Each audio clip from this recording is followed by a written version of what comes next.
everybody. I just got the best news. I got a multiple entry visa to Japan. Yay! Before anything else, lahat ba ay nakapagtimpla na ng kape? Kape tayo. And share ko lang, I chose this teacup, Focus, in honor of my previous Japan trip to Kansai. Kita ba? Kansai, Japan. Ganda. This is from Kansai, Fine China, Japan. Okay. Share ko lang. Kasi this is from my mom's collection. Mahilig siya mag-collect ng cups and saucers. Anyways, balik tayo sa topic, how to get a multiple entry Japan visa. As for my travel history, I've gone to these countries. And as for previous visas, nagkaroon ako ng Korean visa.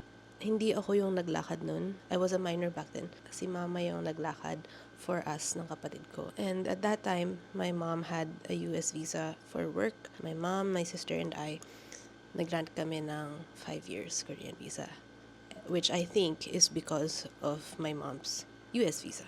Once ko lang siya nagamit nung nag-Korea kami in 2017.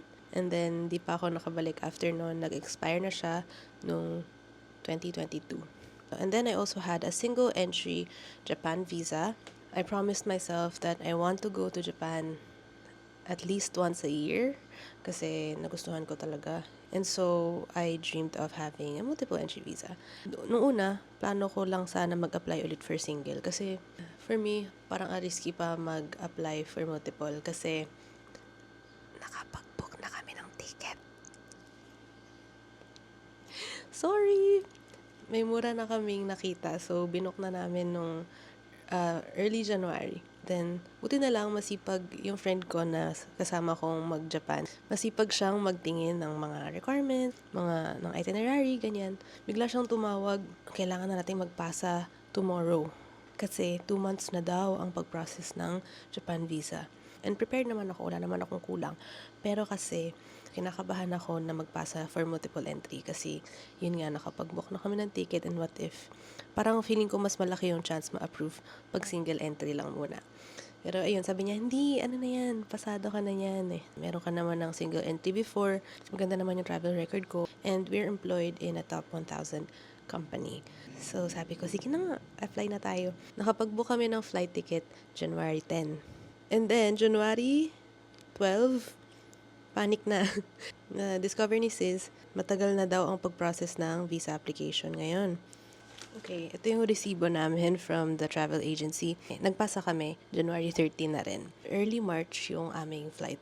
And sabi, dapat daw 2 months before your planned flight, mag-apply ka na for Japan visa kasi matagal-tagal daw sila mag-release. January 13 was Monday. Sabi ng staff, nakausap namin sa travel agency, sa Thursday na namin to masasubmit sa embassy.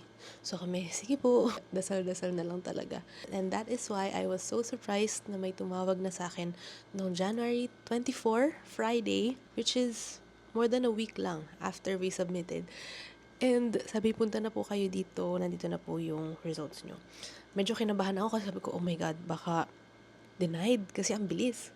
Pero ayun, thankfully, sana na-film ko yung reaction ko. Muntik na akong magtatatalon. Approved kaming dalawa. Multiple entry, 5 years.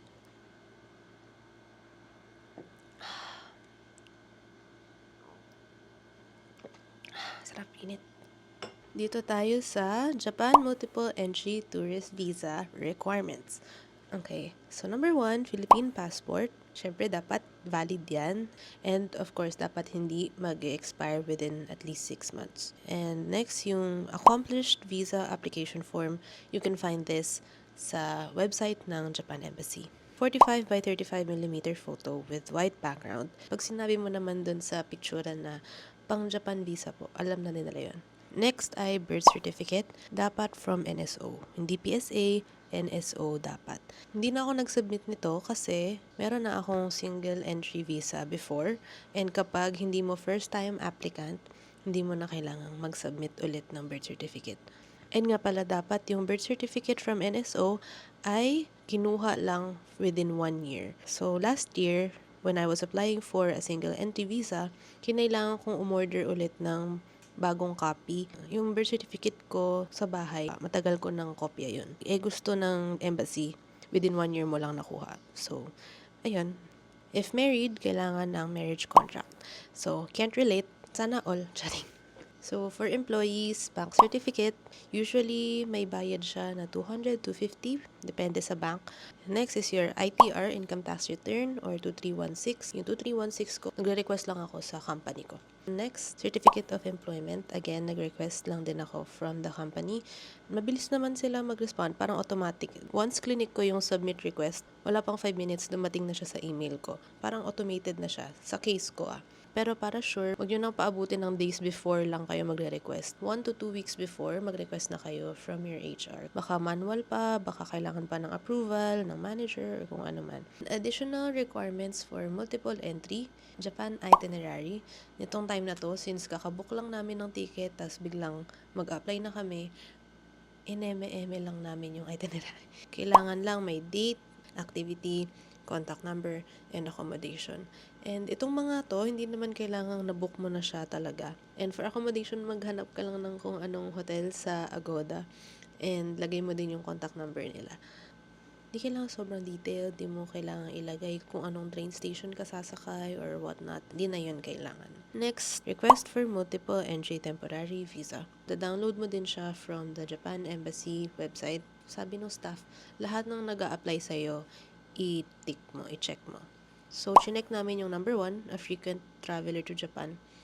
And then, chinek namin yung who has traveled Japan within the last 3 years and has financial capability. Chinek din namin yung who has sufficient financial capacity. Chinek din namin yung number 2, a regular employee by one of the following enterprises and his or her spouse or child. Chinek din namin yung one of the top 1,000 Philippine corporations in terms of gross revenue. Fill upan din namin tong box dito sa baba. Please fill in the reason why you need a multiple entry visa in the box below. Sabi lang namin, you want to spend our birthday in Japan. Kaya kami magja-Japan ng friend ko kasi parehas kami ng birthday. As in, to the day and year. Month, day, and year parehas. Para kaming kambal. Nilagay na lang din namin yun. Short description lang. I want to spend my birthday in Japan and I want to experience and explore more of Japan. Lagay mo lang date, name, and signature. And yun na. Lastly, your cover letter explaining why you want to apply for multiple entry. Ito, marami akong nakikitang nagsasubmit ng handwritten. Pero in my case, nakaprint na lang yung akin. And binanggap naman nila. Lagay mo lang yung date kung kailan ka magsasubmit. And then, address to the Embassy of Japan in the Philippines. Lagay mo yung address nila. Dear Sir, Madam, good day. I'm writing this letter to request for a multiple entry visa to Japan. I am, kung ano man yung role mo sa work, located in, yung address ng office mo.